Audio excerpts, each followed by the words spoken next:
The son of a king, murdered in cold blood. This means war. Once the news reaches Minos, of course, his grief is overwhelming and his rage and thirst for revenge is enormous. King Minos decides to punish the Athenians in the worst possible way. He will feed them to the Minotaur. The Cretan navy drops anchor at Athens and delivers an ultimatum. Minos demanded that they send 7 male virgins and 7 female virgins to be sacrificed to the Minotaur. Virgins were a prized commodity in the ancient world because it was believed their purity made them closer to the gods. They would be put on a ship, and the ship would take them in very degrading circumstances to Crete. They would be led, crying and in great tears, into the labyrinth where they would be consumed by the monster. So goes the myth. But what is the connection to reality?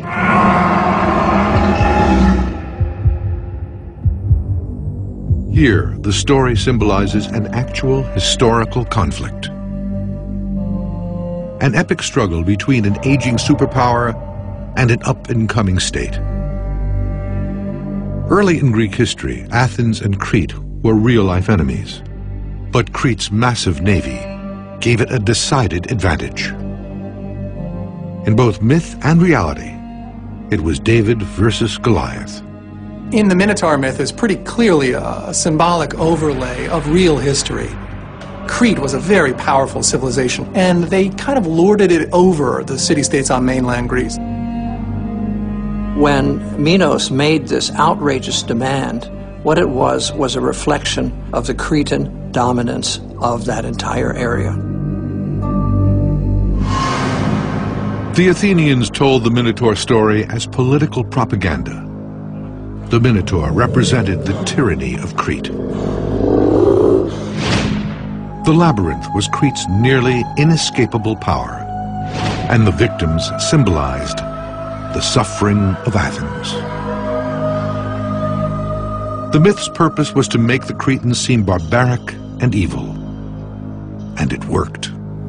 For the Greeks themselves, who embellished this story over the centuries, it was a very important proof that they and their gods and their rational thinking were superior to the Cretans and their bulls and their monsters. In the myth, Athens is forced to send human sacrifices to the Minotaur every 9 years, or face all-out war with Crete. But why 9 years? It seems from their records they had an understanding of the movement of the moon through various constellations that go through about a 9-year cycle. And that would be then the basis of the 9-year sacrifice. Whenever a full moon falls on the equinox, it will be time to send fresh sacrifices to the beast.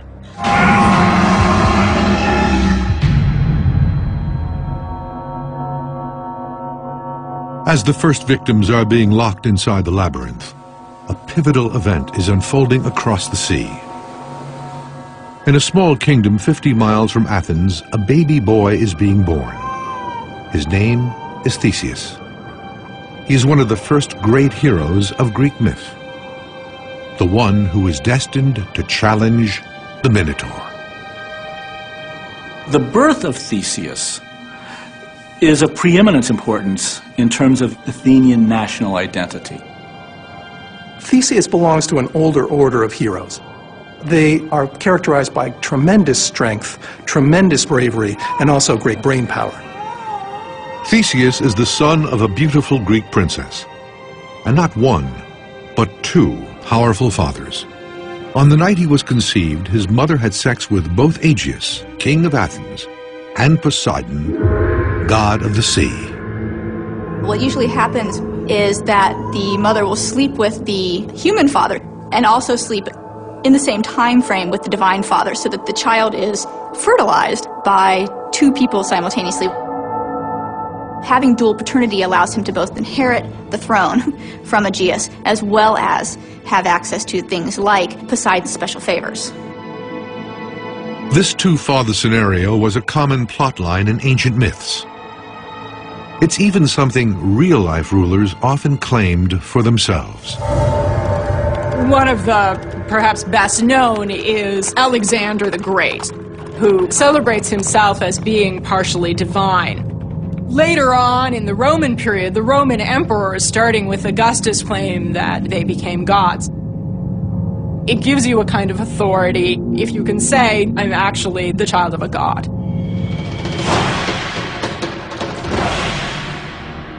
According to the myth, when Theseus is born, King Aegeus buries his sandals and a sword beneath a huge rock. He tells Theseus's mother that when the boy is strong enough to lift that rock, he should come to claim his rightful place as Prince of Athens.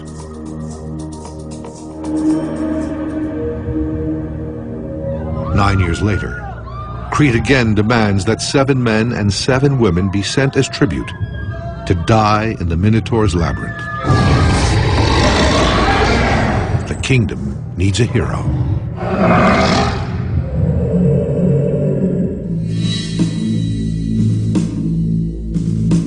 The third time Crete demands its tribute, Theseus is ready.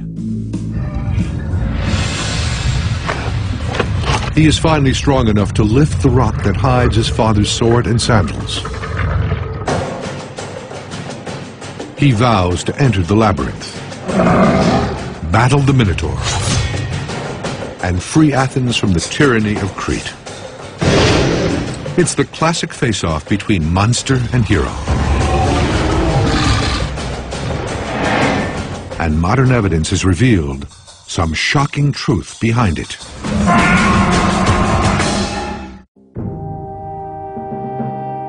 The city of Athens is in mourning. Once again, it is time to send human sacrifices to the Minotaur. The innocent victims demanded by King Minos, the tyrant of Crete. Those chosen are sure to die. But there is one who vows to challenge fate. The Prince of Athens, Theseus. He is anxious to prove his bravery and to free his kingdom. All heroes have to commit great acts in order to gain their status. So he needs to go out and do something great. And that is going to be to stop the Athenians from having to submit to Minos and submit their children to the Minotaur. The stage is set. It's Theseus, heroic symbol of man at his best, against the Minotaur, the savage reflection of man at his worst.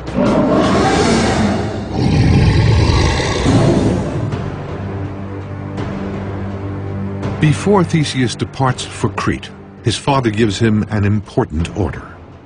When and if he returns to Athens, he must hoist the white sail instead of the black. That way, when the ship appears on the horizon, the king will know his son is safe.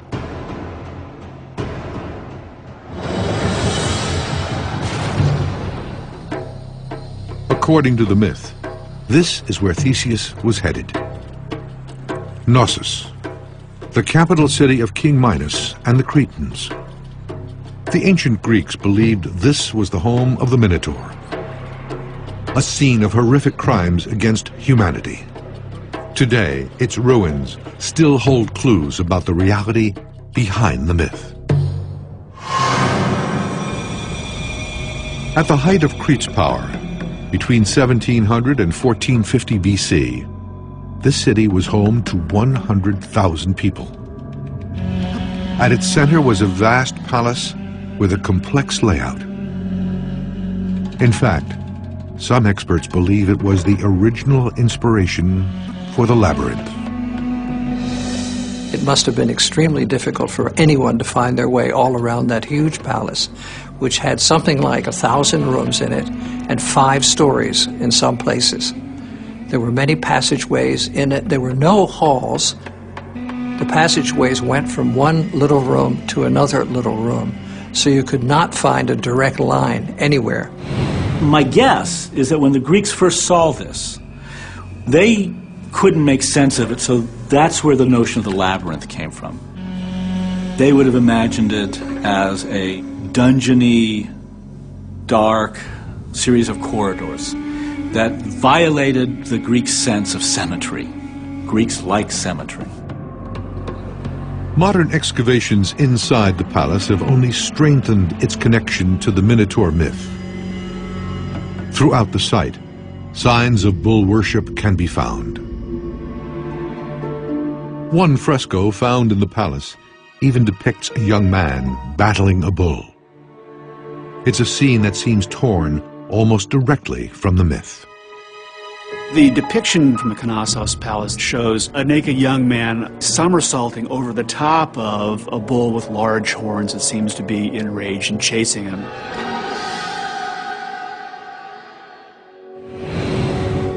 An ancient palace that looks like a maze, filled with artifacts related to bulls. It's easy to see how this place might have inspired the myth. But the connections do not end there. Archaeologists have unearthed evidence suggesting the existence of a real King Minos. A throne room, with its seat still perfectly intact. It's the oldest ever found in Europe, dating back 3,500 years. Also found was an inscription in an ancient language that may even mention the king by name. In the archives of the Temple of Crete, there were stone tablets which have inscribed on them words which look to be like the name of King Minos.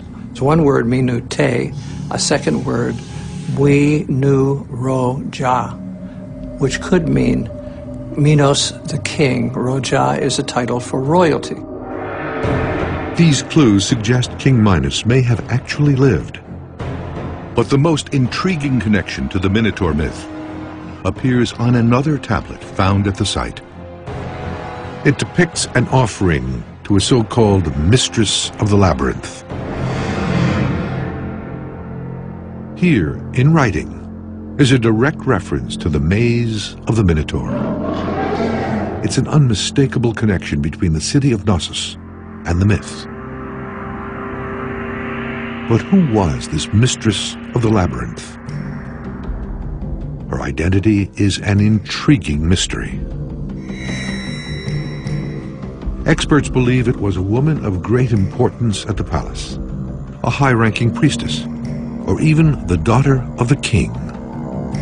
In the myth, King Minos' daughter is Ariadne, and she plays an important role in the rest of the story.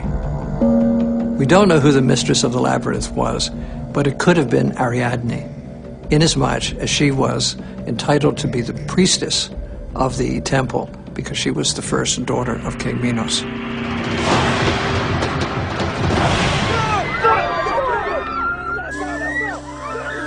From the moment Theseus arrives in Crete to be sacrificed, Princess Ariadne is drawn to him.